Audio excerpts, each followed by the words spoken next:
Thank you for tuning in to another episode of the Chrissy Mayer podcast. We are on iTunes, YouTube, Spotify, and SoundCloud. And if you're listening to us right now on iTunes, please go and leave a 5-star review. They can really say anything, these reviews. I'll give you guys an example of some of the dope reviews that I've been getting over the years. And by years, I mean months. Keep that poop shoot tight. Wow, that's the title of this review. Your podcast is dope, Chrissy. Would love to hear more swaps with Sam Tripoli, Isaac Weisept, and Jay Dyer. I can't listen to the porno girl eps, though, because I know they're wearing diapers from all that butthole trauma, and it makes me sad. Wow, see, that was a good review. And here we have, I guess your wish is being granted today. And speaking of wishes, I want to talk about our sponsors because I wish more of you guys would go to silkcityhotsauce.com and use the promo code CMP to get 15% off of your order. And these guys are so awesome. They're also going to throw in for you for free a bottle of cherry sriracha and some dope ass stickers. Go to silkcityhotsauce.com, use the promo code CMP. Throw that shit on your eggs, throw it on your chicken, like, you know what I mean? Like, stop living a flavorless existence. Go to Silk City. Get yourself some fucking hot sauce, man. Quit being boring. Speaking of not being boring, I think all of our sex lives could use a little bit of a boost. Maybe I'm just talking about me. Maybe I'm just hoping my boyfriend hears this. Adam and Eve says that the best part of staying at home is playing at home. Go to adamandeve.com and use the special code CMP at checkout so you can get almost any item online for 50% off. And when you use the discount code CMP, you're going to get bonus gifts like 6 spicy movies, a 3-piece bonus set, and no matter what, you're going to get free delivery. Adam and Eve has thousands of gifts, toys, and movies to help everybody lock down some great sex. And as soon as this lockdown is over, I'll have to change that line. But yeah. Go to adamandeve.com, use the promo code CMP, get your sex toys at a discount, because why should we pay full price? I'm so excited to have this guy on the podcast today. We've done swapcasts together. He's amazing. He's probably one of the smartest guys that I know currently. Mr. Jay. Who are you talking about? Who's Mr. that? Jay Dyer, how are you? Imagine I was good. like, oh, thank you for having me. I was really surprised. We had some amazing reactions to the Free Britney, and then the other one we had like 80,000, 110,000, a lot of views on those. Yeah. So it was really, I didn't think that many people cared about Britney Spears. I was so delighted to see that. Yeah, you think the pop star stuff, like we were doing that kind of stuff, me and my circles, many years ago, and then you kind of think, oh, people aren't really interested in that realm of the conspiracy world anymore. And then, but no, it's actually still pretty hot stuff, hot topics. It's still a thing. And do you think that, and we went in a little bit to, talking about MK Ultra, which if people don't know, it's, we know it's something that was happening kind of with the Mickey Mouse Club. And a lot of people were saying, well, look at Britney. She's short circuiting over there. It's because she was basically brainwashed and they fucked with her mind. And it's like they're controlling every aspect of her life with this conservatorship. Do you have reason to believe that? So whoever the new crop of starlets is today, do you have reason to believe that, this same type of, MK Ultra is going on today? Yeah, I don't think that they would deviate their operational plans because they seem to be pretty effective. So no need to make any changes when what you're doing works really well. And when we look at the latest crop of a lot of these rappers, we look at Poppy, if we look at Billie Eilish, we look at, who's the latest incarnation of all this stuff. You really see all of the same stuff over and over and over. And they even kind of wheel out, in a like corpses being wheeled out like Madonna. They just try to, prop up even the older versions of this stuff. She, I think, is really key for this stuff. I don't know if you've seen the jacket that she wears, where she, back in the 80s, that she would wear like an all-seeing eye jacket. Oh. And then the story is that she was actually traumatized at a very young age and put into this kind of a like sex kitten type of stuff. Right. I've never been able to verify that, but I've read that in different accounts of the history of Madonna. But point being is that I think that you don't ever see a deviation from this from this pattern just because it works so well. But I don't have any direct evidence that Billie Eilish was taken to a facility and had her mind reprogrammed. I mean, other than like looking at her, you know, it's like, this is a girl who's like not happy, dead behind the eyes. It's like, you got me convinced just by looking at her. I'm like, she looks like something has happened to her soul. And somebody sent me the story about Poppy, and you look at that and you're like, all right, well, maybe, you know, this was a girl who was just taken advantage of by the one guy, like the one handler. And it had all the hallmarks of an abusive, you know, relationship. And you know, I could see, because I've been in one of those, and I'm like, oh, this guy, he used like the humiliation tactics, just controlled like every aspect of her life. And sorry about that, by the way. Oh, you know, it's all good now. Come on, we moved past that, haven't we? Yeah, we're good now. Oh, right, now I understand the joke. You were saying that it was you. Well, I'll just cut that part out. You were a comedian. Oh, so does that have to go out like now? So I don't know. You're like this you know, blue comedian, and I can't make those kind of jokes. You certainly can. Do I seem blue? I don't know.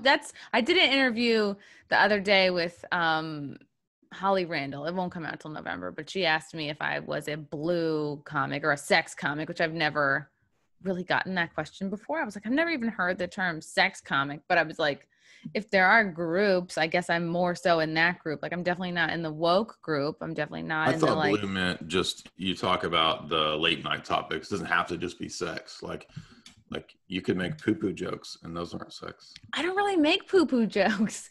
I do talk about sex, but never in a way that's graphic. Okay, what about death? Death could be dark and blue. Yes. In fact, I'm working on a bunch of stuff right now that have to do with my mom died 2 years ago, like awful brain cancer. Would not recommend it. And she said some funny stuff like in the last few months. Like my dad would always give her shit for being a little bit overweight. And she was like, Frank, I'm thin now, but I have cancer. And I was like, wow. At the time I was so sad, but now looking back, I was like, man, like mom was fucking roasting him up until the end. And I don't know, but I also have a lot of anger because I really feel like my dad handled her death poorly in the last couple months. Like he was really controlling about it, and he should have hired a full-time nurse. And she died 2 years ago, and I'm still so mad at him about that. Like he was like, oh, well, we don't want strangers in the house. And it's like, dude, you don't want strangers in the house. That's why you're not hiring another nurse. And it was so hard. And they had moved to Florida, and it was really hard for me to watch him, like, you know, carry her to the bathroom. And she was in like a wheelchair, and like there were times, oh my God, I'll never forget. There was a time like I was like, Dad, like mom like needs a shower. He's like, well, then go do it. And then I just remember like my mom sort of like, she could still stand at the time, but like I was wearing a bathing suit, and it's crazy. It's like, it's a big life lesson. You know what I mean? Like, I was like, wow, I'm actually like giving my mom a shower. And it's like, and not that I care about, you know, I would rather see my mom naked than my dad for sure. I tuned out after poo-poo jokes. Did you say something? Could you repeat that? Did I cut out? Seriously? No. Oh, you're just fucking around. Making a joke. The point is that like I couldn't believe I'm breaking your balls. I couldn't believe that I was like giving my mom a shower like at the worst part of her life, and I was like, I can't believe I don't fucking have more help. It was a joke. Yeah. I was making a joke like, well, I don't. Like, could you retell the whole story again? Because it's a traumatic story. And it's funny because it was never mind. I'm busting your balls. You busted my balls. But for sure, to get to your point, yes, I would like to be able to talk about her death on stage. And there's definitely funny jokes in there. There's a blue element to you then. I think so. Yeah. I'm not like the typical like shitting on Trump. I feel like a lot of what like the mainstream comedy and even that you will see on late night, it's so by the time it gets to late night, it's so combed over, it's so edited, and it's so chewed up. Like it has to pass through so many hands. Like by the time it's actually on TV, it's like there's filters, and it's like so many, it's like degraded away from what is like genuinely so raw about whoever comic is up there. So that's why it's like being on late night TV used to be like the biggest goal for me, and it just now I realize like what it actually takes to get that is you have to really like sacrifice your voice and like make it okay. And a lot of times just replacing even one word makes the joke less funny. So I don't give a fuck about that. I just care about this podcast and you, Jay. I had Off the Grid Ryan on Monday. He is a tinfoil hat, a frequent guest, or was a frequent guest on Tinfoil Hat. Big conspiracy guy. We got into a lot of 9/11 stuff, and to me it's so crazy because there's so much obvious evidence out there that proves to us that this was an inside job. And the footage of like what's clearly a missile going into the Pentagon, the way that the buildings collapsed on themselves, like it was the path of greatest resistance, yet they went they like imploded on themselves. And it's so tricky because it's like, yes, while it was done by us or done by our government as a false flag, people really died. It's still a horrific day, like real tragedy is there. And I just wanted you, because you know way more about this than I do, so like to explain, I guess, what a false flag is, maybe why it was used in 9/11, and possibly, what could be ahead, what your predictions might be, maybe going into the election. This is just really an old military tactic of doing something to basically blame your enemy, making it look like they did it so that then you can justify your reaction to what you want to do to the enemy. So there's examples of this all the way back to, you can find it in the ancient world, but more recently, Machiavelli has a famous book called Art of War, which is different from Sun Tzu's Art of War. So Prince, that Machiavelli, not Prince, the Dove's Purple Cry, Rain. not Raspberry Beret, but Machiavelli wrote in book 6 of Art of War that there's all these tricks that military guys could use to wreck and destroy their enemy. And one of those, he says, was that you can, stage things to where it looks like they did it. Then everybody else's perception is, oh, look at these bad guys. Let's go after them. And there have been many, many famous cases of fake flags, if you want to say that for the algorithm here. There was yeah. Well, it's too late. I already said. It's all right. It's your show. So yeah, fake flag. That's what I'm going to say from now on. So like the Lusitania is a great example. Gulf of Tonkin is a famous example. Jim Morrison's dad, Admiral Morrison, did you know he did the whole Gulf of Tonkin false flag? Yes, I did hear about that. I also heard somebody say that like Jim Morrison is still alive, living in a location to be determined. He lives with Tupac and Elvis, right? Yeah. In a condo. So that's basically all it is. And if you want to move up into the modern period, a lot of wars, a lot of regional conflicts also begin with these kinds of things. You can have a lot of bombings that can function in this way. I'm not saying every bombing is, but a lot of them can be. The best example of this from a document perspective is Northwoods. So Operation Northwoods was a plan by L.L. Lemnitzer under JFK to stage a bunch of stuff and blame it on Cuba. Now, JFK and RFK didn't go for it. Actually, I think RFK tried to convince JFK to go for it, but he didn't. But the document is now declassified, and it's a famous document because what's included is not just the notion of remote-controlled planes in this operation that would either crash, and they would have even fake victims, fake bodies. Whoa. Yeah. Cuba, they took down. Get this, not only that, they also said, we'll have in place people ready to talk to the news cameras with a pre-recorded message. That's in Northwoods.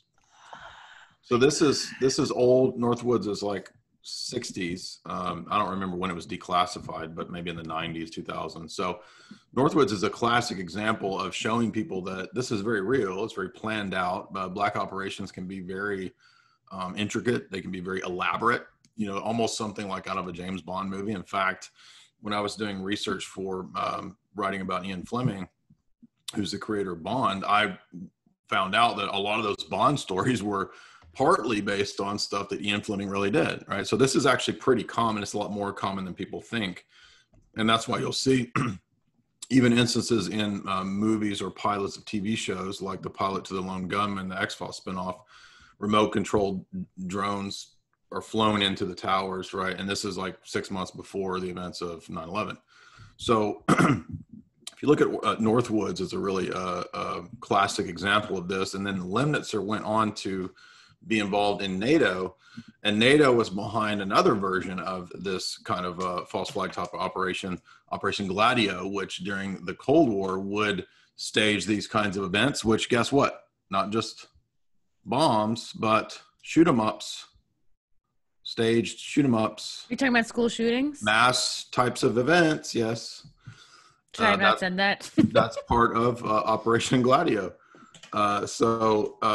There's a lot of precedence for this if you look into these types of things. And so when we come to the Big 9 event, I always point people to the geopolitical books that actually suggest this was to be done before the event. For example, Brzezinski, one of the big planners who helped basically create Al-Qaeda for the CIA in 1978-79 under Robert Gates and Jimmy Carter, Brzezinski wrote a book in the mid-late 90s called Grand Chessboard. And in that book, he basically calls for a new galvanizing event, something along the lines of like a big Pearl Harbor that could reinvigorate the American imperial idea.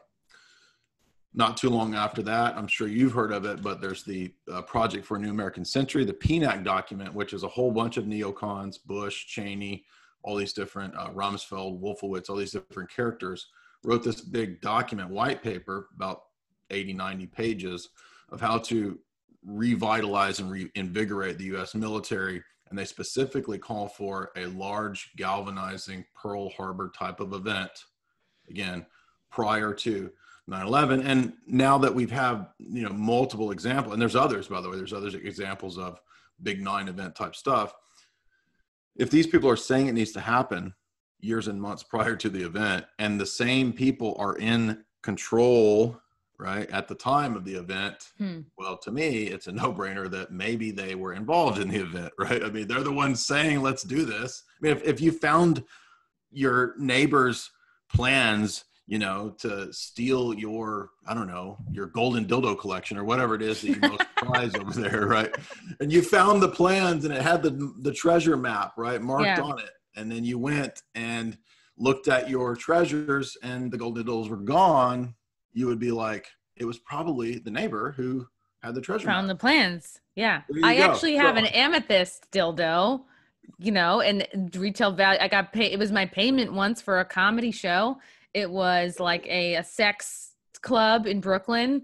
And they were like, thanks for doing the spot. Pick one out. And I was like, I think I knew amethyst was the most expensive one. They also had like rose quartz. And I was like never a dildo person, but I like this one. And it's also like a beautiful paperweight, like I could have it out and I'm not going to like offend anybody. I don't think. So like a false flag pee-pee. It's a false If a neighbor was trying to steal my amethyst dildo, I would be super pissed. But she's in a wheelchair, and actually, she moved away before COVID, so now there's nobody in there. So she probably needs it more than anybody, right? True. Yeah, I would be like, girl, let me buy you your own thing. Let me take you to adamandeve.com, use a promo code CMP for some milk. I'm not good at that yet. I'm so not.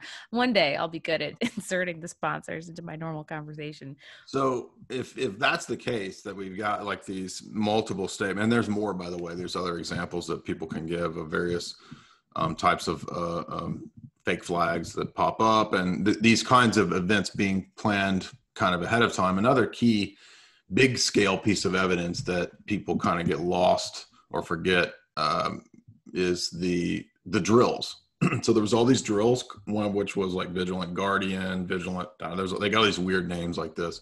But one of the drills that was being run on the day, and some of them the days before of those events, included the notion of the Pentagon and the towers being hit. And the drill, the PDF screenshots of the drill actually include the image of Usama. Oh my So God. just look up Vigilant Guardian, Vigilant Shield. There's multiple ones. If you go look up the drills on or before, and this is another common pattern that we see in a lot of these types of events, is that if you're looking for evidence of pre-planning from a deep state or a government or a private contractor type of actor in these types of events, then you're usually going to find drills running at the same time as the event or prior near in proximity time-wise to the event. It's a great example of that is Visor Consultants at the time of the 7/7 bombing in London. They went on British TV. You can find the clips where they're like, we found it utterly amazing that at the very time that we were running the drills of the very event of the tube being bombed, they were in fact bombed at the very So in other words, they were drinking tea at the time, and in other words, that was the cover, right? So the drill functions as the perfect cover for the actual operation to be run, and you don't need everybody involved to even know that it's live, right? Hey, you know what there was also a drill for that I feel like a lot of people listening, it's coming to their minds too. Wasn't there an event? What was it? Bill Gates's event? 201. 201. And it was the drill of what would happen if there was a coronavirus. That's the drill par excellence, exactly. Holy shit. I don't know if you were planning on going there at all, but that's just what came to mind. No, I mean, see, there's so many of these, I can't even keep up with them. I mean, man, we ain't talking about drill. We're talking about practice. I'm talking about practice. Remember the Allen Iverson? That's what we're talking about here. You're not going to run this kind of operation without practice. Okay. Wow. So, so you've got that. There's a lot of other kind of ancillary types of points and arguments about the events. Like, I think the Bush owned, Jeb Bush owned, security firm was allowed into the towers the days before the event.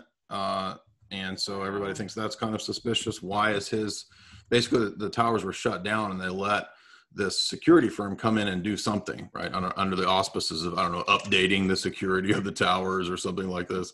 A lot of people point to that as suspicious, right? Because it's Bush connected stuff. You've got other groups in the world that are involved in the so-called war on terror, talking in the same ways about how we need to move out of the Cold War and into the war on terror. And so we need, therefore, large-scale events to be involved to trigger this kind of a thing. People like Jacques Attali talked about this a long time ago. He's the Kissinger of France. So basically, a lot of these global elites will actually signify, they will kind of send signals, if you will, as to what kind of thing they plan to do. There's a great article that's not directly dealing with 9/11, but it's Andrew Marshall has an article called, it's really long, but it's good. It's called Arc of Crisis. And the reason I reference that is because Brzezinski, it's an analysis of his model of what to do in the Soviet satellite states after the Cold War. And basically it was to have a terror campaign.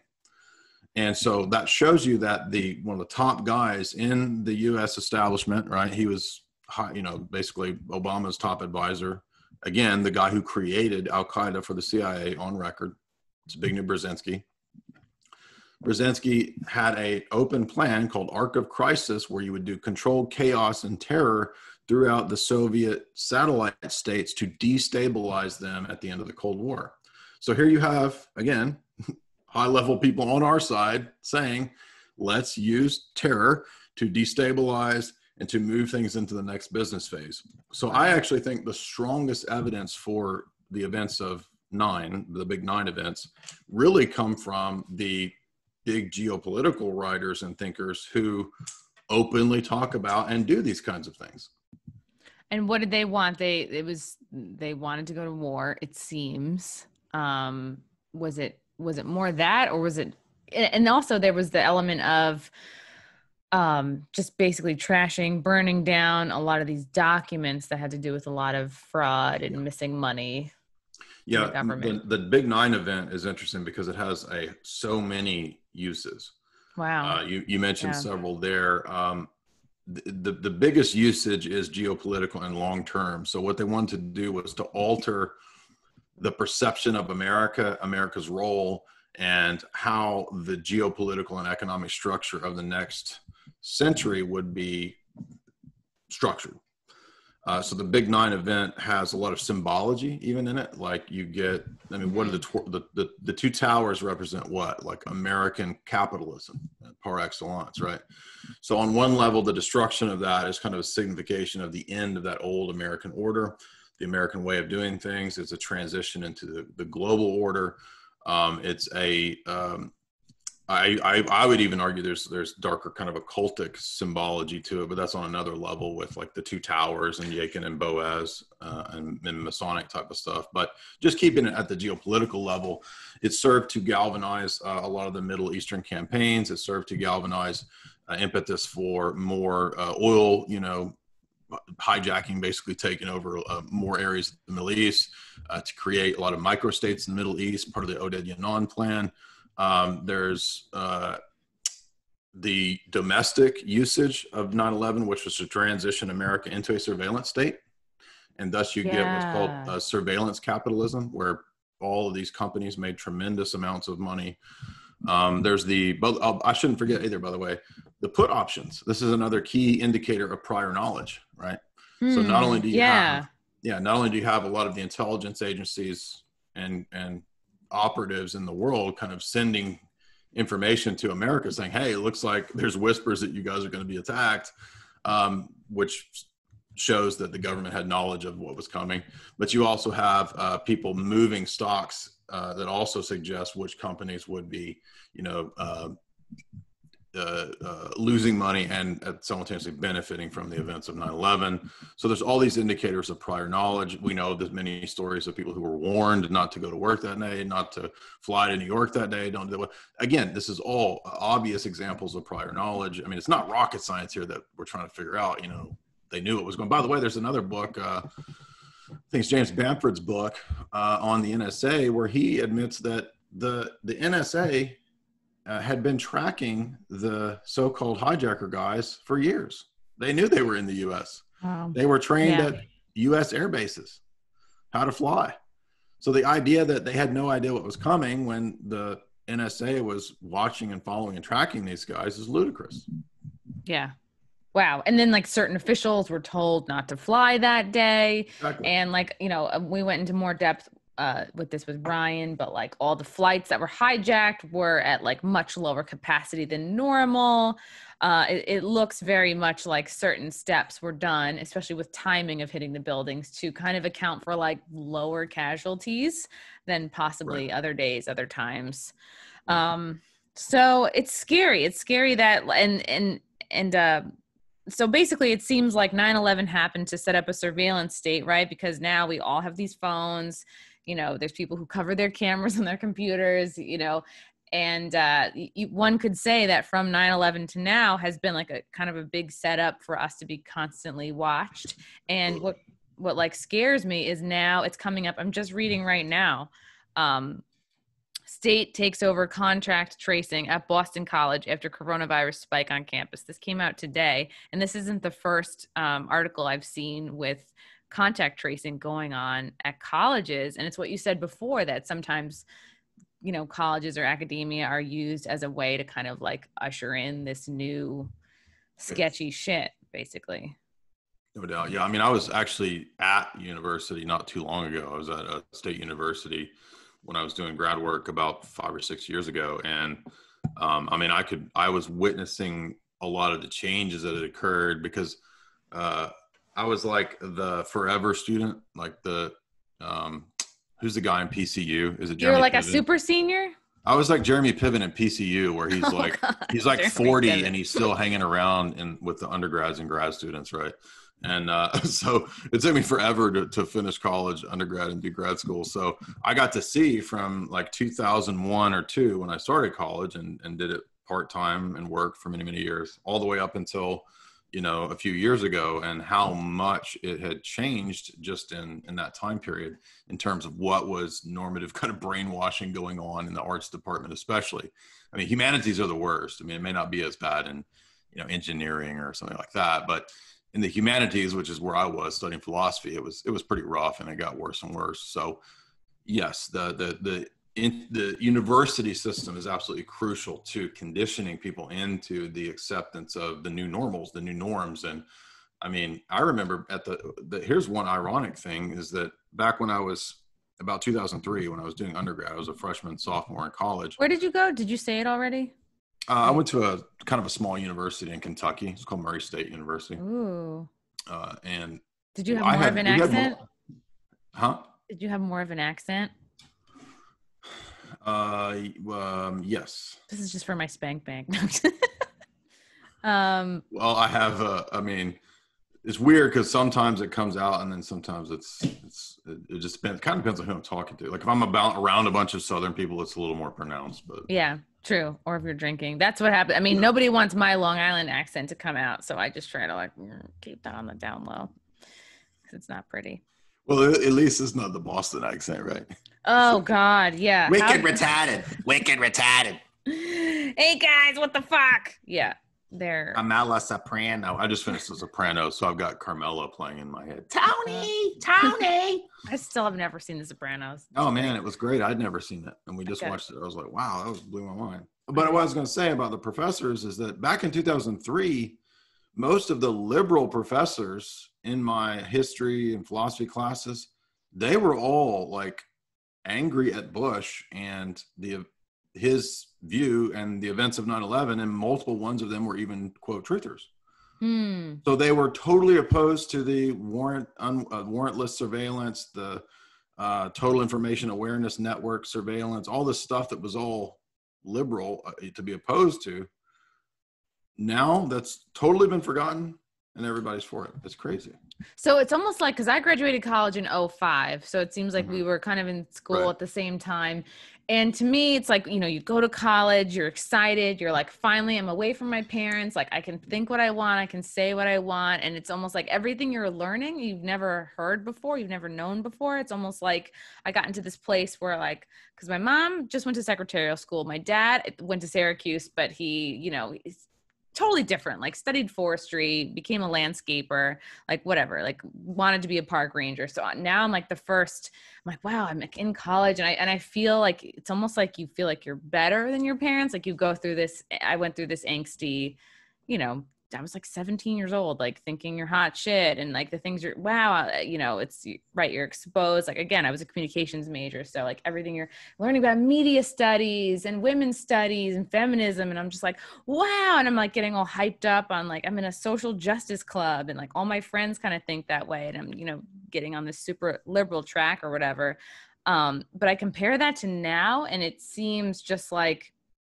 just seems like the brainwashing is way more jacked up now than it was when we were in school. Yeah, it's the exact opposite. That's what I'm saying is that the professors that were liberal were either 9/11 truth or anti-war. And now it's the exact opposite of all those principles. Like everybody at that time was bitching about the surveillance and all of the Patriot Act, all this stuff, right?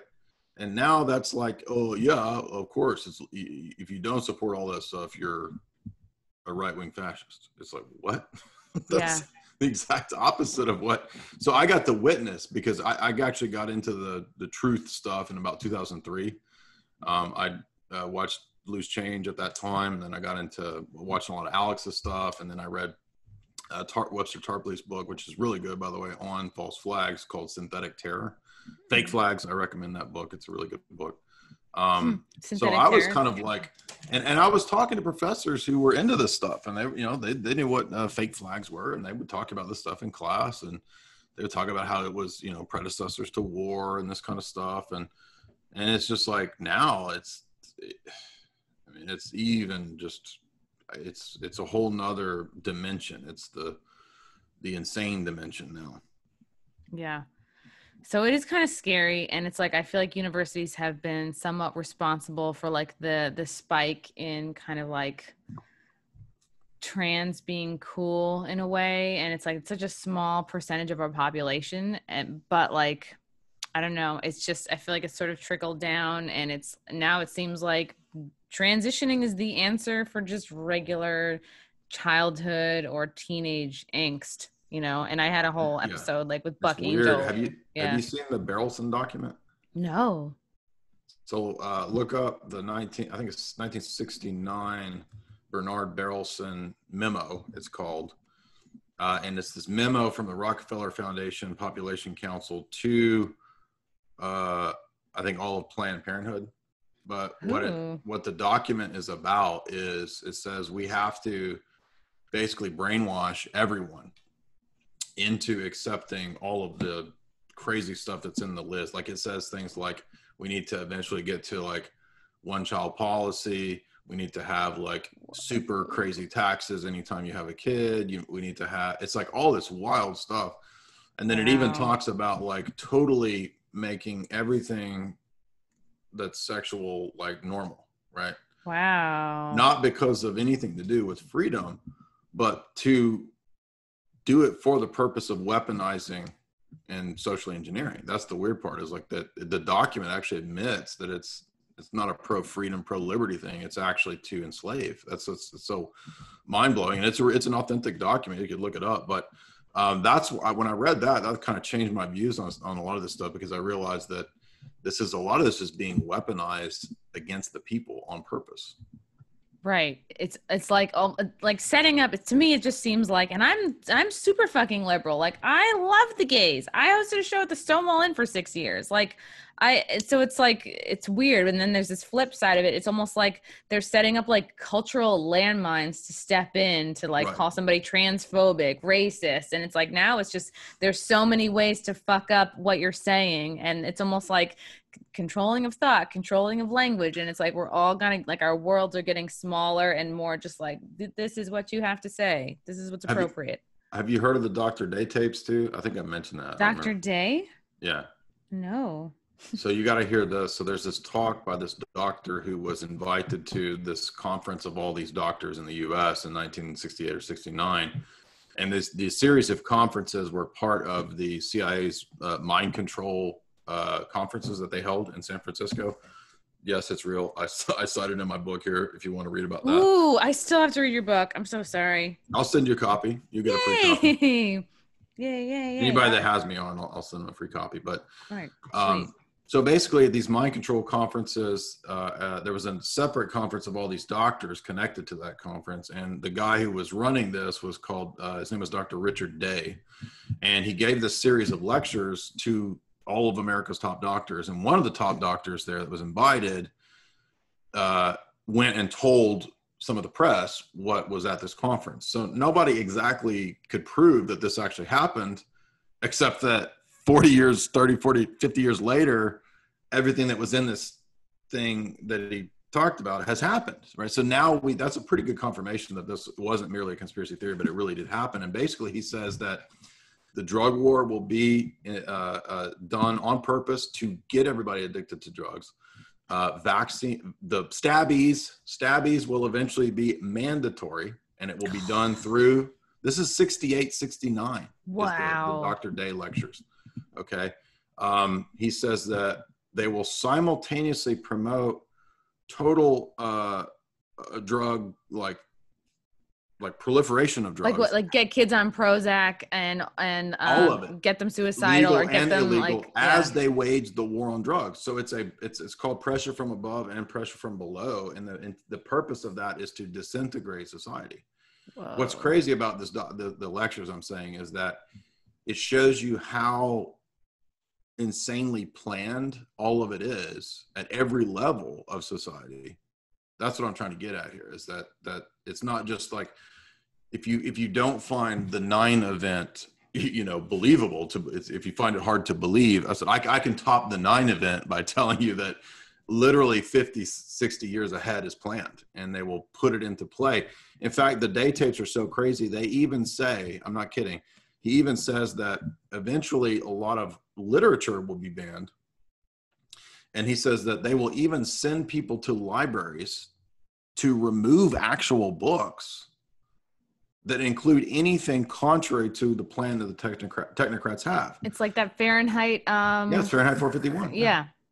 Whoa. Yeah, So, and then like so art if you want reflects that, yeah, this too. go to YouTube and you have to watch. And I promise you will not be sorry if you listen to the whole 3-hour talk from the guy who was there with Dr. Day. It's called The New Order of Barbarians. It's called the Dr. Day tapes. It's a must hear. Oh, okay. I'm writing this all down to put in notes. And I was looking at the thing you mentioned before. It's the late 60s were a hell of a time. It's the Jaffe memo, a 9-page memo written in 1969 by Frederick Jaffe, which outlined various proposals for reducing fertility, including promoting homosexuality, which gets the birth rate down, and using fertility control agents in the water supply. Oh, that's the other thing. Yeah, drugging the water. Yeah, and this is a 9-page memo sent to your dude, Bernard Berelson. That's right. President of the Population Council, which outlined various proposals under consideration by the eugenicists of the day. And this is linked in with Planned Parenthood. It's also why they put the Planned Parenthood in a lot of predominantly, black neighborhoods. Yep. And then it's like kind of attaches to Bill Gates, who, a lot of his vaccines are no longer permitted in parts of Africa and India because they have, India, insane birth defects, Africa, insane sterilization of women. And it's scary because it seems like every other day in the news, I'm reading about new shit that's happening basically in Africa. Like they're testing out the contactless payment, because I think it's one of the credit card companies. I'm not sure which one, but they like partnered up with the Gates Foundation to basically like they're making their way and for like the chip, contactless payment. Yeah, to move to cashless. And we need it because of Corona, because we don't want people. So it's like you establish Corona as this worldwide threat. Right. A real thing, but very much overblown, very much survivable. Like if you're healthy, like you're going to be fine pretty much. And I know I'm not like a medical expert, but like we've just been trained over the last 6 months to be deathly afraid of something that we don't need to be deathly afraid of. And it's like, well, we can't do contactless payment. I remember I was at Sephora like a month ago. She's like, do you have a contactless payment? I'm like, no. I'm like, take my fucking chip. I'm going to take this lipstick I don't need. I'm going to get the fuck out of here. But that's how they can usher in, like basically they're doing test trials of like the chipping people so that they can pay without contact. But what's also in there is like your digital vaccine history. And it's just really scary because we have no fucking idea what's going in these chips. Yeah, exactly. It's crazy. What was the Gates Gavi one is like an ink tattoo, like an ink dot nano tattoo. That's crazy. Whoa. Yeah. And you could do a whole nother episode on how like that technology, it basically like, it's not so far away from that being like mind control technology. Yes. It's basically like, I've read a bunch of like, and I wasn't prepared to talk about this today, but like everything points to, it's like, oh, they could use this technology for that. And it's like, like we've been saying a lot of times, if you could do the thing, like they're probably going to do the thing, Yeah, I mean that was the case with geoengineering, where they've been doing it for decades, and then in the last 3 or 4 years, it started coming out in mainstream news that we may start spraying the air for climate and to mess with the weather. Because they've already been doing it for 30 years. Yeah. Yeah. And suddenly, it's climate change. The fires are climate change. Yet I see proof every day, like a fucking Antifa person with a gas can under their arm. I've seen and there's 5 of these now. 5 of yeah. these. Proof that these fires are being intentionally set, just like they were intentionally being set in Australia months and months ago. So let me just spitball here. Did you watch True Detective? No. I need to watch things. Well, you'd really like True Detective, especially season 1, because it's all about like the occult, satanic, like ritual abuse. Season 1, and then season 2. A lot of people hate season 2, but now that I always liked it. I thought Vince Vaughn was really good in it, and now that I'm thinking back to what season 2 of True Detective was about, and I'm looking at California. Spoiler alert! I'm not going to give away too much, but basically, Vince Vaughn is connected to the mob. And he's doing things in California to get people off of the land so that certain groups can buy it all up. Oh my fucking God. Because I'm starting to think that maybe they're collapsing California for one reason, to push all those people into mid-America to change the demographics of the voting structure. What? Oh my God.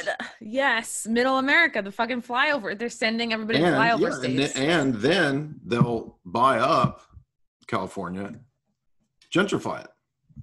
Just like what they're doing with fucking New York. De Blasio and Cuomo are just like fucking New York in the ass every day in different ways. They were sending the homeless up to like apartments on the Upper West Side. Like basically like they could send them to Staten Island. Like there were so many places they could have sent the homeless because they needed them to socially distance. It's guess what? Trying to get the homeless to socially distance is like hurting fucking cats. It's impossible. You know what I mean? Like they're fucking crackheads. And I've had a few pet homeless people, and I can attest to that. So I was a joke. I don't. Okay. Your jokes, Jay? I never know if they're jokes because you're very serious. Because I say it so like. You're you're deadpan and you're very well read, and it's. I go to the pet store and I'm like, "Do you have any homeless dudes?" They'd be like, "He's serious." We got a few on leash, but no, seriously, like you can weaponize groups of people, and I'm not trying to be mean to homeless people. That was just a joke, but like you could literally. If there's any homeless people listening, we don't mean you. You're people cool. into regions. It's a form of warfare. It's there's a whole book that actually a military.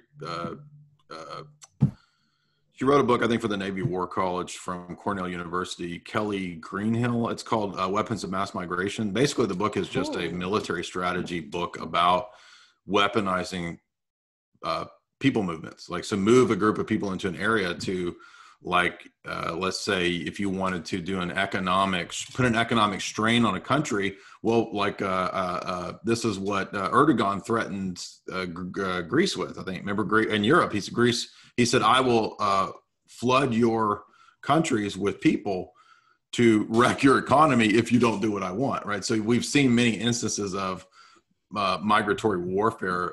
It's all throughout history. It's an ancient military strategy to basically put a strain on an economy, and it's very ruthless, has nothing to do with caring about homeless people or anything like that.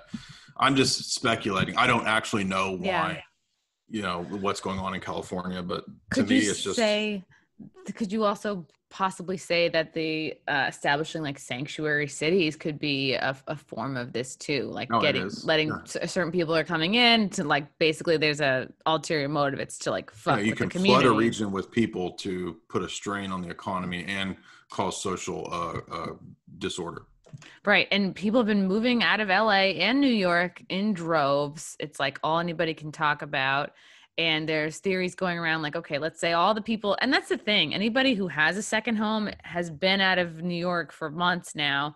And there's people that are like in the middle, like, all right, let's figure out how to move to Jersey. Let's figure out how to move to Long Island or whatever, or back kind of, where they came from. That's back where you came from. People are moving to their Tennessee. Home state. Yeah, Tennessee. Yeah. Ben Shapiro just announced he's moving to Nashville with his whole squad.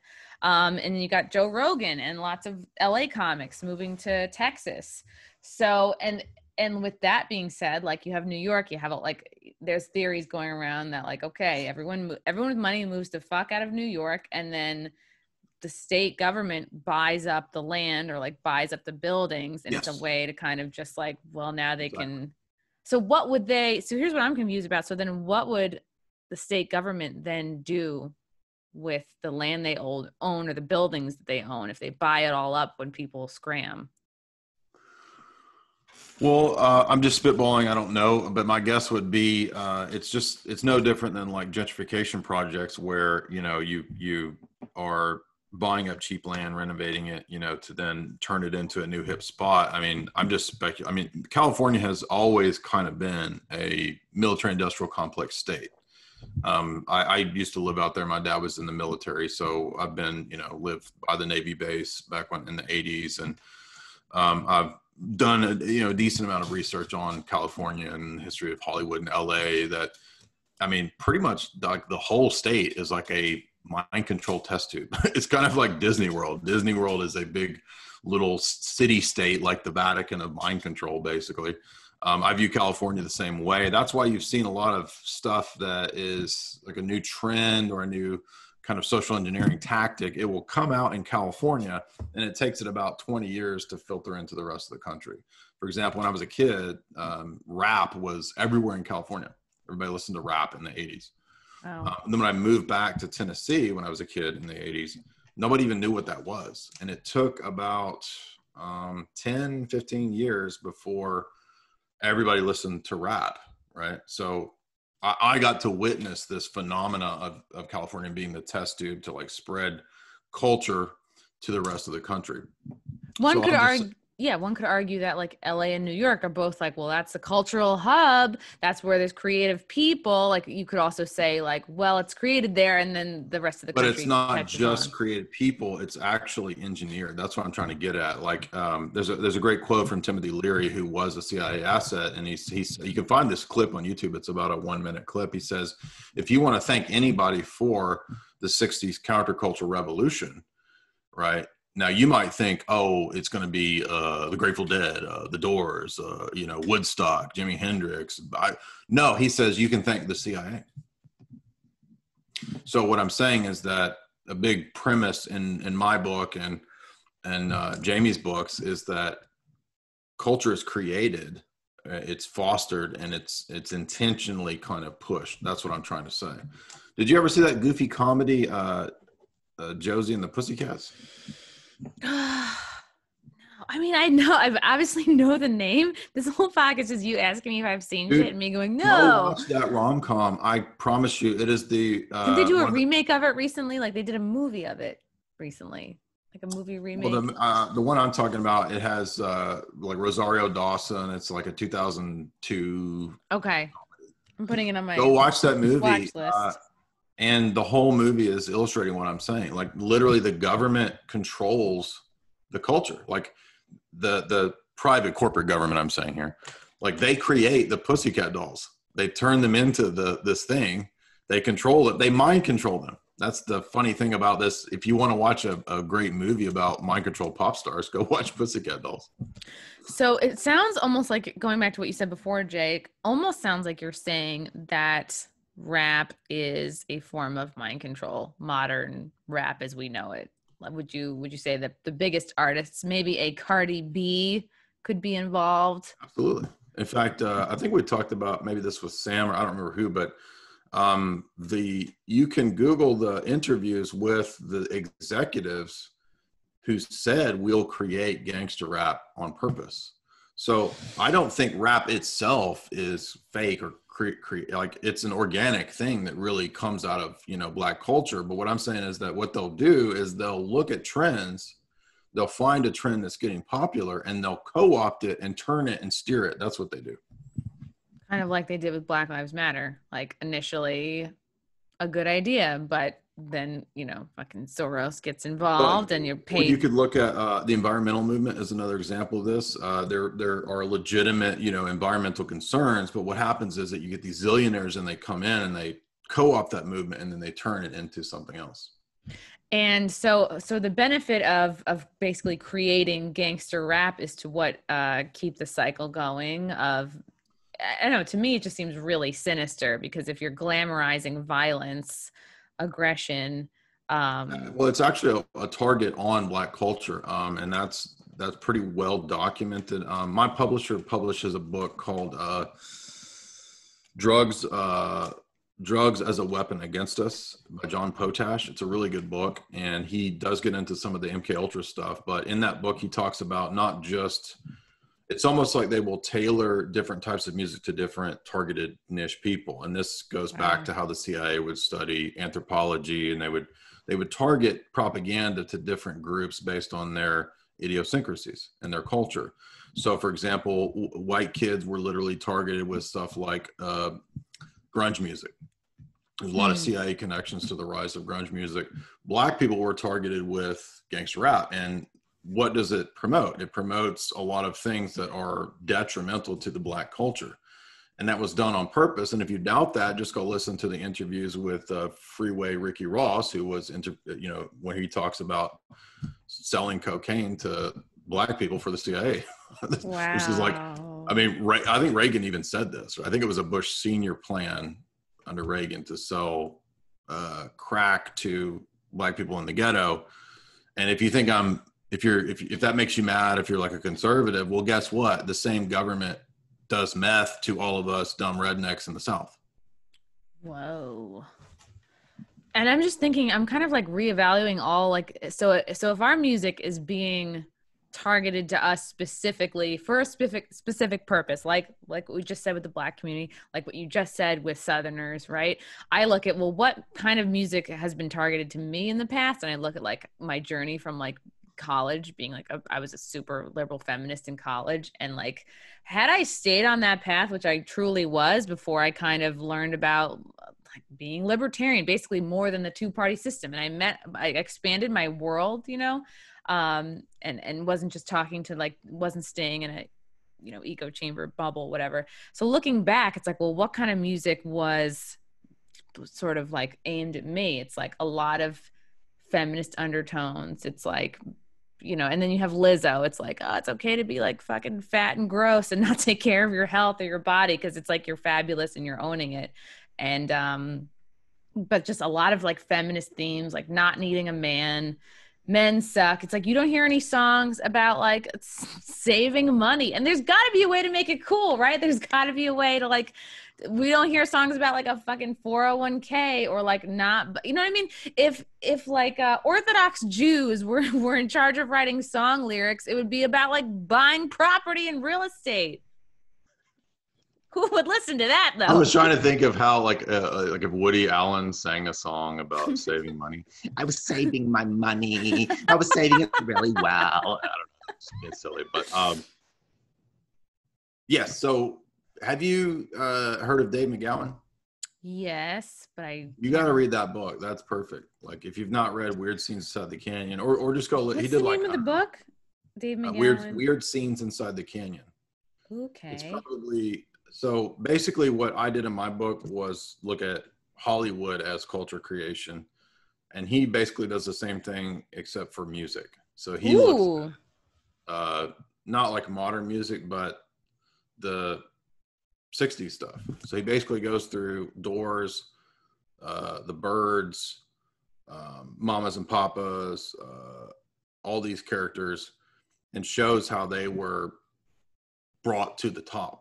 Right. I mean, yeah, you'll love it. I promise. I'm definitely putting it on my fall reading list. And I'm just kind of realizing this now. Like, had I stayed on that path, you know what I mean? Like, you stay listening to that music. It's like, what is it telling someone like me to do? It's like, hate men. It's like, don't get married, which is a thing that typically makes you more financially stable. And then you can buy a house, right? And then like, so it's also like, and now there's so many Planned Parenthoods. It's like, you don't need a man and you don't need to have kids because you're a feminist. So it's like, well, now it's almost like it's, I don't know. I mean, and kids can be expensive. But it's almost like you're being set on this path towards being less stable, you know, like don't rely on a man, but it's also like two incomes working together on each other's goals is better than one. Well, yeah. And exactly. I fucking hate all men, and I hate the man, and I hate the patriarchy. It's like, if you hate all these things, it's just making your world smaller and smaller. One of the Tavistock if you read Daniel Eslin's book, Tavistock Institute, there's a chapter that's really good about Stanford research and the changing images of man. They put out a white paper in the late 70s, and one of the goals in that white paper was to totally have everybody atomized, disconnected from anyone else, and in that way, the elites would find people to be less of an opposition. They'd be weakened because there's nothing that holds people together in a communal sense at all, right? So if they're not having families or relationships, if they're just individuals, then like you said, they also have less money. Now, as the Nick Rockefeller said, women would be in the workforce to be taxed. He actually said it had nothing to do with women's rights. It was to just have more taxation. Wow. We were duped. You know how the duping was done? Guess who explained how this duping is done? Tim Leary again. Tim Leary said that when he was trying to get people to do all the hallucinogens, he says he couldn't get people to do it by like trying to talk him into it. He said he had the most success in getting people to do hallucinogens by saying that they were being held back from their right to do it. Oh. So once he couched it in the language of rights, then everybody wanted to do it. Oh, they're gonna hold me back from what's my right. So It was just sold. Now, and I'm not trying to make a big deal about whether you as an individual have done a hallucinogen or not. That's not the point. The point is that I've done mushrooms. it's just a technique. Yeah, I've done acid. It's just a technique of like, I had a bad trip. It was crazy. I had 2 bad trips actually, but I'm just pointing out that it's a sales trick. And a lot of the people who, have you read Bernays yet? Have you read Propaganda by Bernays? I'm going to say no on that. Let me put it, I'm making a J. Dyer reading list. What's it called? I'm writing it down. Yeah, I highly recommend Propaganda. It's a quick read, but what you'll notice is that Bernays, so he worked at the Department of War. It used to be called the Department of War. And he said, hey guys, this is a dumb name. Let's name it the Department of Defense.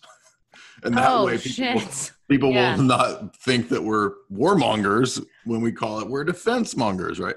So the whole book is just about how to rephrase stuff to sell it. I totally get that psychology, because if you're told you can't have something, it's like you almost get into that teenage mode where you're like, no, that means I have to have it. Like, fuck you, mom and dad. Same thing with like how they sell, like, oh, indulge, like buy these Magnum popsicles because it's like you have to indulge. It's like, treat yourself. And all of these things that we're talking about that are like big cultural revolutions have all been couched and sold as rights. And that's why, but it's a trick. It's not helping you. It is a trick. And that's the thing. It's like, if you're like sold on modern feminism, which is like, you don't need a man and you shouldn't have kids and you shouldn't have a family because that means more responsibilities. You're going to be kept down, weighed down. You're not going to be able to do what you want to do. That's focusing on like a very specific example of like family life. And I'm sure I'm looking back like, yeah, I could see my mom in that lens, but it's like, you got to look over. It's like, no, a family is a team, you're a team. It's like it's multiple incomes. It's like, and then you've got like his whole side of the family that could help you out too. It's not like you're just marrying up to be rich or whatever. Although a lot of people do that. It's just about like, it's community building, like what you said. And individuals are much more easier to conquer than communities. And when families are broken up, they're more vulnerable. They have less money. And the white papers consistently admit this. That's the crazy part, is that it's not a conspiracy theory that I'm talking about. There's actual documents that talk about these things as strategies. Wow. I feel happy that I got off the sort of like feminist track that I was on. And by the way, if you want a good insight into feminism, I actually made some feminists mad a couple of years ago when I put this up on, I think I did an article that made a lot of people mad, but it got shared quite a bit. But so a lot of people don't know that that third wave feminism was given all of its impetus by the Rockefellers. That it was yes, there's a whole chapter in the Rockefellers' biography about Abby, who's one of the daughters, and the only reason she did this was because, number one, she hated her own femininity. She felt like she was ugly. Number one, she felt like women shouldn't be mothers, so she actually resented mothers and femininity and all this stuff. So she wanted women to be more like men, just out of resentment, because she was envious and jealous of people. And she was pretty candid about this. This is the authorized biography. This is not a conspiracy book. So she put, like, I forget how many, 10, 20 million into Chicago University to promote third wave feminism throughout the US and ultimately throughout the world now, because the Rockefeller Foundation actually goes into other countries to promote feminism. So it has nothing to do with you being free. It's just simply about reorganizing society, get this, to decrease population. If you read Miles Copeland's book, Game of Nations, he says that when the CIA helped industrialize Egypt, he says a lot of people thought it was because we were being humanitarian and we wanted to update the country and get them on board with America. He says the only reason we updated them is because when countries industrialize, they have less children. That's it. Holy shit, man. And then that gets into, depopulation has always been kind of an elite agenda. Absolutely. All the way back to Plato and before that. Because it's like, yeah, once you're good, you have all the money you need, you're set. You start thinking like, it's almost like Thanos, man. It's like, why do I want more of you to compete with me? Yeah. It's like, well, you go, and that's so crazy. Like, had my dad been a little bit, not that he's pretty smart, but if he were like in a better, I could see. I was explaining all this shit about the vaccines and the stabbies and the like depopulation. I was basically describing to my dad Bill Gates' depopulation agenda, and he was like, "That's a good idea." Like my dad would be with those dudes if he, I don't know, if he was a little more social and applied himself more. But like these older dudes, it's like, yeah, they go, "Oh, the Earth's like limited resources," and exactly the competition. It's like, well, I don't want my family and my people being in competition for these same resources with like. It's such a, they're so obviously, it's classist. It's so icky. And the problem though is that if you open that Pandora's box, who decides who goes into the future and who doesn't? It's everybody with 130 IQ, and so everybody who's 129 IQ gets. It's just it's arbitrary. It's crazy. You don't give Bill Gates. It's even worse than Hitler. Everybody hates Hitler. Agreed. I think it's a crazy dictatorial system. This is even crazier, right? Yeah. This is an even crazier thing of like, oh yeah, Bill Gates should decide that, everybody under 130 IQ should not go into the future and should be sterilized or should be put to death. It's just crazy. Bill Gates makes Hitler look like a chill dude. Exactly.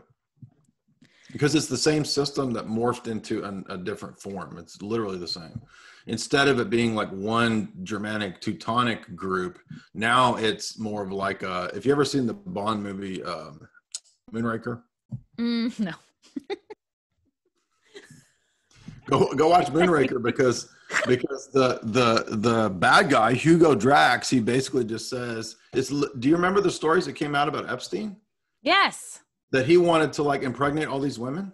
Oh, yes. Yeah. He had like that Virginia Giuffre girl. he was basically like, yeah, have carried my baby and then you'll give birth to it and then you'll never see it again. And well, there was actually, at Harvard or MIT, there was a specific eugenics program that he was involved with where he wanted to seed himself into all of these different. I'm serious. What an egomaniac. That's literally what the plot of the Bond story. Go watch the movie. That's literally Moonraker, because Hugo Drax says, wow. I'm going to, basically he just takes the hottest bitches from every race and he goes off into the Amazon and he's going to destroy the rest of the planet and he's going to reseed the earth with him and his harem. I can understand the desire. Like, wouldn't you be curious, like, what your kids would look like in a United Colors of Benetton shoot? You know what I mean? Like, ooh, it's me in every color. But that's incredibly egotistical. Their Bond villains are real. That's the crazy part, is what I'm getting at. It's like all of these people that you read in the Ian Fleming novels, and then you watch these movies, and these people are real. There's so much of this real shit reflected in our art and our movies. Yes. And it's like, ooh, it's sci-fi. It's like, no, this shit could easily happen. And it's scary because it's like, man, and I thought this episode was just going to be about the election. I'm so happy we talked about the things. Yeah, I'm like really pleased with all the directions we went in. It's because it's fascinating shit for sure. And we could probably speak on it a little bit. But so it's interesting. A lot of people are worried about the upcoming election. We have Twitter saying, that they're going to label and remove unverified election result claims and will flag Trump if he claims an early victory. And that's concerning to me because it's like, it's already so obvious that Twitter, Facebook, Instagram, all these social media companies are not, they're very much biased. They very much censor conservative Republican voices. I'm really afraid of the effect this is going to have when that is put on the election. It's going to create mass confusion if it looks like Trump is going to win. But they're already putting it out there. They're already planting the seeds of, well, it's going to be wrong if people start saying Trump is winning. And do you think in this way, are we feeling like, fake flag vibes on the upcoming election at all? I think that's a very real possibility that they could try to arrange something like this to make certain groups look like they were responsible. Actually, I think the whole coup attempt, if you read what the General Milley and what the two guys that wrote the letter to General Milley at Defense One and what the CFR said and what Clinton and Biden said, I'm thinking of all the instances where they talked about overthrowing Trump in a coup. There's 4 or 5 of these that have come out in the last few months. It's just kind of crazy. I think what's happening is they are realizing that Trump will, my guess is that Trump will win. It'll be a landslide. And they know that. So what they're doing is trying to give the impression that when all of these ballots and all this stuff gum up the works, and it's not, and it's going to try to give the appearance that it wasn't a landslide when in fact it was. And so they will force Trump to contest it. Then they're going to say that that is him not willing to give up power. Therefore, there has to be a coup by the military to remove him. That's what they're setting up and saying. And if that sounds crazy, go read what they're saying and go listen to. I mean, that's what they're saying. I've been seeing so much on social media. I've been seeing like Pelosi and being like, well, he's not going to leave. He's going to refuse to leave, you know, and even in jest on Twitter, like, well, you know, count the silverware, count the lamps, count, you know, nail the furniture down because Trump's not leaving. It's like, where did this fucking come from? This was invented. This was like this came out of thin air. This whole, oh, he's going to refuse to leave. So go read the Defense One article, All Enemies Foreign to Domestic. And they're saying when Trump contests the election, these 2 military veterans, this was a psyop that was put out here. They're telling the General Milley that it's his duty to have a coup to remove Trump. So they're signifying, they're pre-signifying what will happen and what they expect to happen. And wasn't Pelosi even saying something crazy like, when he doesn't give up, we'll have to have a secession, have our own presidential coronation ceremony. She said something crazy like this.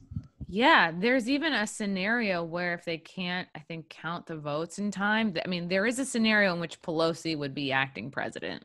Oh, wow. Which is disgusting. That's the end of the world there. Yeah, we also heard the outtake. We heard like Kamala say, you know, it was supposed to be a news blooper, but she said in a Harris administration. So people are going, oh, are they going to like take out Biden and it's going to be the fucking Kamala show? So there's all these theories. That could very easily occur, right? Where Biden's too mentally, deficient to do this, and she's like a mega globalist. Yikes! I mean, not that Biden isn't, but he's falling apart. He's playing Despacito at speeches. Come on, man. You know the thing. With the thing and the guy and the. What was the line about the hair on his legs? The kids love the hair on my legs. It's hard to forget that. It's like the blonde hair on the legs. Trump, these are like even. I mean, I remember all the Bush. Remember all the Bush gaffes. I even had a calendar of 365 days. Where you remember those '90s calendars where you could rip off. Strategery. Yeah. And it was like every day had a Bush gaff on it. You know, it was like, oh my God. Not with us, you with the terrorists. You know. It's funny because it's like Biden is kind of like old, crusty old man falling apart-ish. I mean, like Bush had elements of that, like the younger Bush. But then you have Trump who's like fucking hilarious. And he's like a trailblazer when it comes to Twitter and everything. He even retweeted a version of that. Like it was Biden turning his phone on and everyone thinks Despacito is going to start playing, but then Fuck the Police starts playing. And it was like, obviously somebody had just made that, but like Trump retweeted that. I'm like, that's so funny. And then you have Twitter underneath like, oh, this is misleading information. It's like, it doesn't even matter anymore. Fact check jokes. They've been doing that for a while. That's pretty funny. So like, what do we do, Jay? I mean, we're going to vote in person. I mean, if there's gonna be a coup, like, I mean, what can any of us do, really? Yeah, all of this is totally unprecedented. I don't even know how to say what the solutions are, because actually, even though I kind of immerse myself in these topics and have for many years now, everything that's happened in 2020 has blown my mind. I can't believe the speed, the rapidity, the rapid rate at which 2020 has had such madness, like one after another. So I have no idea what to expect. I mean, the country could collapse in the next year. It's crazy.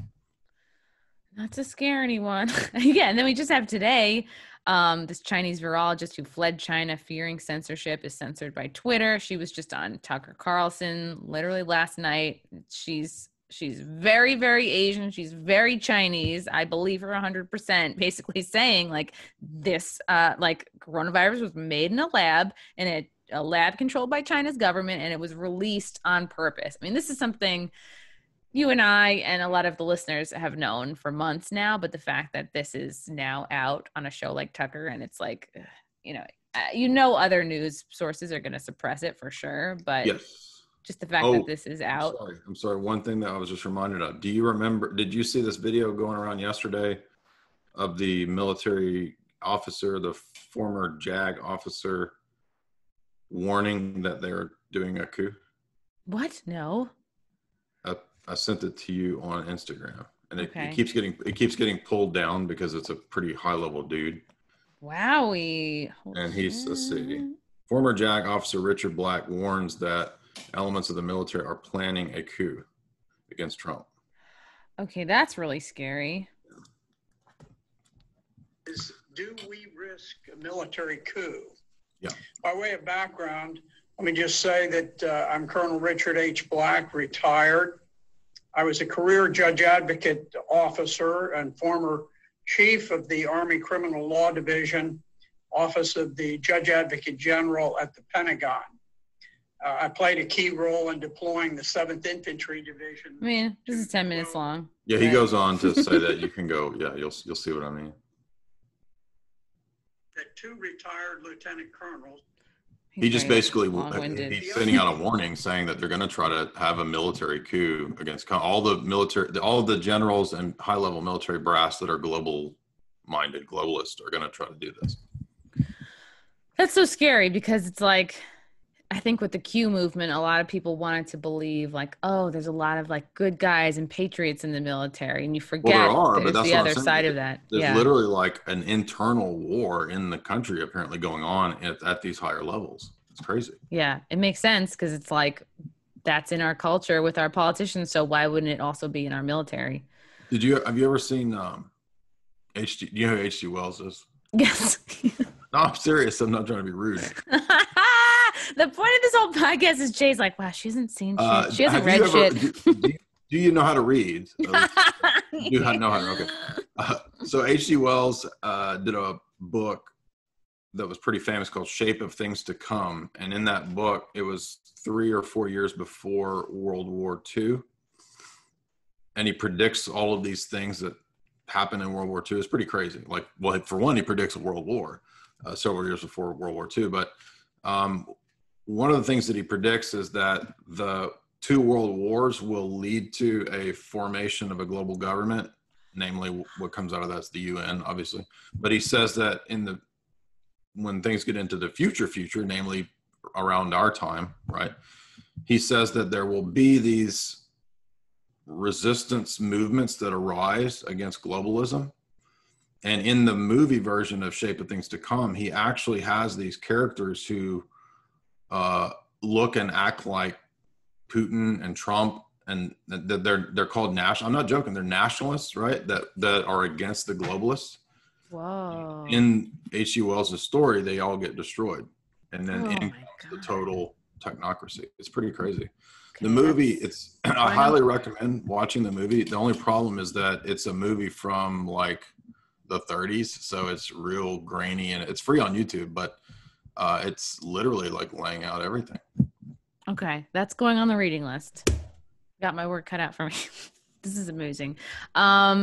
Jay, this is great. And I'm only cutting this off because I have therapy in 10 minutes. But Jay, thank you so much for coming on. Where can people find you, follow you, support you? You can go to my website to subscribe to my site. I do weekly talks, lectures, interviews. A lot of the material is kind of like summarizing books and giving commentary and analysis. Basically, I do your homework for you. That's how I sell it, is that I read all these high-level global elite books that are really boring that nobody else wants to read, and then I summarize them. So you get a graduate education in geopolitics for $5 a month. That's how I make a living. I also have 2 books called Esoteric Hollywood. 1 and 2, you can get those at my website, as well as Jamie's books on Hollywood culture creation and that kind of stuff too.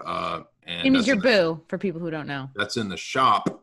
And then my YouTube is J Dyer, where all the videos, and I got a bunch of comedy stuff. I got a bunch of philosophy. I got a bunch of debates. I got a bunch of everything. So that we do all kinds of stuff around here. And then I'm on Twitter and Instagram and all that too. What are your handles? J_D007 on Twitter, Jay's Analysis on Instagram, and just J Dyer on YouTube. And I'm on Facebook, but I hate Facebook. I don't really. Facebook sucks. All right, great. I'll tag all of this in the comments. And guys, come check me out October 21st. I'm going to be at Tiff's. I forgot to mention this earlier. I'm going to be at Tiff's Ale House in Morris Plains, New Jersey, with Mike Figs featuring. That show's going to be at 8:30. I don't know if tickets are available yet. I will post it as soon as they are. This is a very new gig. But yeah, check that out. And yeah, follow Jay. It sounds like what you're doing is basically like Cliff Notes for adults. Like you're reading all this stuff and summarizing it and making it easily digestible. Exactly. Yes, that's the sort of the main. I do it with philosophy. We do it with the conspiracy books. We do it with the global elite writings. Because look, I mean, we've done 40 plus of those. Nobody is going to sit and read all these boring ass tomes, but I've done it for you. He'll do it. That's great. Jay, thank you so much for coming on. Absolutely. Bye. Thank you very much.